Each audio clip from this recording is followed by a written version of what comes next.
ಸಾವನದುರ್ಗ ಬೆಂಗಳೂರು ಜಿಲ್ಲೆ ಮಾಗಡಿ ಹತ್ತಿರ ಇದೆ. ಸಾವನದುರ್ಗ ಬೆಟ್ಟ ಏಕಶಿಲಾ ಬೆಟ್ಟವಾಗಿದ್ದು ಸುಮಾರು 220 ಅಡಿ ಎತ್ತರವಿದೆ. ಹಿಂದೆ 14ನೇ ಶತಮಾನದಲ್ಲಿ ಇಲ್ಲಿ ಸಾವಂತರು ಪಾಳೆಗಾರರಾದ ಕೆಂಪೇಗೌಡರ ಆಳ್ವಿಕೆಯಲ್ಲಿ ಇಲ್ಲಿ ಬೆಟ್ಟದ ಮೇಲೆ ಕೋಟೆ ನಿರ್ಮಿಸಿದರು. ಸಾವನದುರ್ಗವನ್ನು ಕೇಂದ್ರ ಸ್ಥಳವನ್ನಾಗಿ ಕೆಂಪೇಗೌಡರು ಮಾಡಿಕೊಂಡಿದ್ದರು. ಬೆಟ್ಟದ ಮೇಲೆ ನಂದಿ ಮಂಟಪ ಇದೆ. ಇಲ್ಲಿ ಬೆಟ್ಟದ ತಪ್ಪಲಿನಲ್ಲಿ ದೇವಸ್ಥಾನ ಇದೆ. ಒಂದು ಉಗ್ರ ನರಸಿಂಹಸ್ವಾಮಿ, ಇನ್ನೊಂದು ದೇವಸ್ಥಾನ ವೀರಭದ್ರ ಸ್ವಾಮಿ ದೇವಸ್ಥಾನ, ಎರಡು ದೇವಸ್ಥಾನ ತುಂಬ ಆಕರ್ಷಣೀಯವಾಗಿದೆ. ನೋಡೋಕ್ಕೆ ಇದು ಪ್ರೇಕ್ಷಣೀಯ ಸ್ಥಳವಾಗಿದೆ. ಇದು ಸುಂದರ ವಾತಾವರಣದಲ್ಲಿ ಕಾಡಿನ ಹತ್ತಿರ ಪ್ರಶಾಂತವಾದ ಸ್ಥಳದಲ್ಲಿದೆ. ಇಲ್ಲಿ ತುಂಬ ನೋಡೋಕ್ಕೆ ಇಲ್ಲಿ ಪಟ್ಟಣದಿಂದ ತುಂಬ ಜನ ಭಕ್ತಾದಿಗಳು ಬರ್ತಾರೆ ಈ ದೇವಸ್ಥಾನಕ್ಕೆ. ಇದು ಪೂಜೆಗಳು ಅಮಾವಾಸ್ಯೆ ಹುಣ್ಣಿಮೆಗಳ ದಿವಸ ತುಂಬ ಚೆನ್ನಾಗಿ ನಡೀತೈತೆ ಪೂಜೆ ಇಲ್ಲಿ. ಸಿಟಿ ಕಡೆಯಿಂದ ಎಲ್ಲ ಬೆಂಗಳೂರು ಕಡೆಯಿಂದ ಸುತ್ತಮುತ್ತಿನೆಲ್ಲ ಭಕ್ತಾದಿಗಳು ಬಂದು ಇಲ್ಲಿ ಪೂಜೆಗಳನ್ನು ಮಾಡ್ತಾರೆ.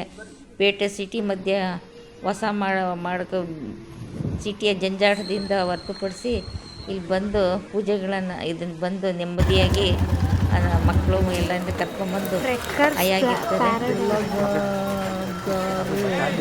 ಇದು ಏಕಶಿಲಾ ಬೆಟ್ಟ ಆಗಿದೆ. ತುಂಬ ಎತ್ತರದ ಮೇಲೆ 220 ಅಡಿ ಎತ್ತರದಲ್ಲಿದೆ. ದೇವಸ್ಥಾನದ ಎದುರುಗಡೆ 50 ಅಡಿ ಸ್ತಂಭ ಇದೆ. 50 ಅಡಿ ಸ್ತಂಭ ಇದೆ. ಇದು ಏಷ್ಯಾದಲ್ಲಿ ಅತ್ಯಂತ ನಂದಿ ಮಂಟಪವಿದ್ದು ದೇವಸ್ಥಾನದ ಮೇಲೆ ಬೆಟ್ಟದ ಮೇಲೆ ನೋಡಿದರೆ ಬೆಟ್ಟದ ಮೇಲೆ ನಿಂತ್ಕೊಂಡು ನೋಡಿದರೆ ಸುತ್ತಮುತ್ತ ಈ ಕಡೆ ಅರಣ್ಯ ಕಾಣುತ್ತೆ, ಒಂದು ಕಡೆ ನದಿ ಮಂಚದ ಬೇಲೆ ಅಣೆಕಟ್ಟು ಕಾಣುತ್ತೆ. ಈ ಅಣೆಕಟ್ಟಿನಲ್ಲಿ ಇದನ್ನ ಜಲಕ್ರೀಡೆಗಳ ನಾಡಬಹುದು ಸ್ಥಳವಿದೆ.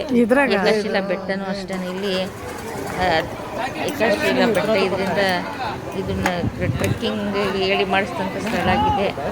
ಬರ್ತಾ ಇರ್ತಾರೆ ಜನ. ಇದು ಧ್ವಜಸ್ತಂಭ ಇದೆ. ಇಲ್ಲಿ ದೇವರ ಸ್ತಂಭದ ಎದುರುಗಡೆ ಒಂದು ಮರ ಇದೆ. ಇದರಲ್ಲಿ ಹೂಗಳನ್ನು, ವಿಶೇಷ ಹೂಗಳು ಎಲ್ಲ ಬಿಡ್ತಾ ಇದೆ ಇಲ್ಲಿ.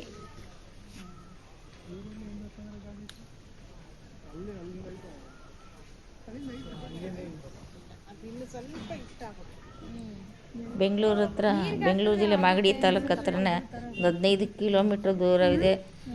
ತುಂಬ ಪ್ರಶಾಂತ ವಾತಾವರಣ ಇದೆ ಈ ಜಾಗ.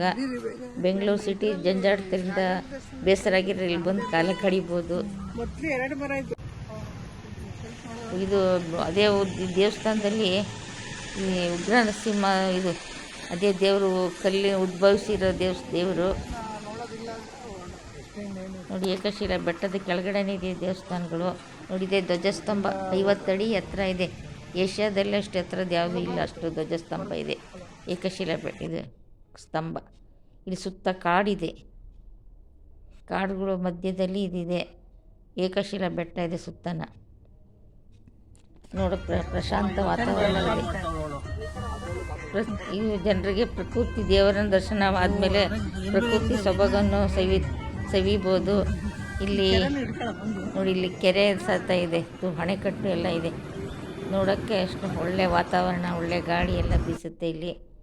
ಒಳ್ಳೆ ಚಾರಣ ಪ್ರಿಯರಿಗೆ ಒಳ್ಳೆ ವಾಸ ಸ್ಥಳ. ನೋಡಿ, ಈ ಕೆಂಪೇಗೌಡರು ಆ ಬೆಟ್ಟದ ಮೇಲೆ ಅಷ್ಟು ಚೆನ್ನಾಗಿ ಕೋಟೆ ಕಟ್ಟಿಸಿದ್ದಾರೆ. ವೀರಭದ್ರ ದೇವಸ್ಥಾನ ಇದು ಬೆಟ್ಟದ ತಪ್ಪಲಲ್ಲಿರೋದು. ತುಂಬ ಚೆನ್ನಾಗಿದ್ದಾವೆ.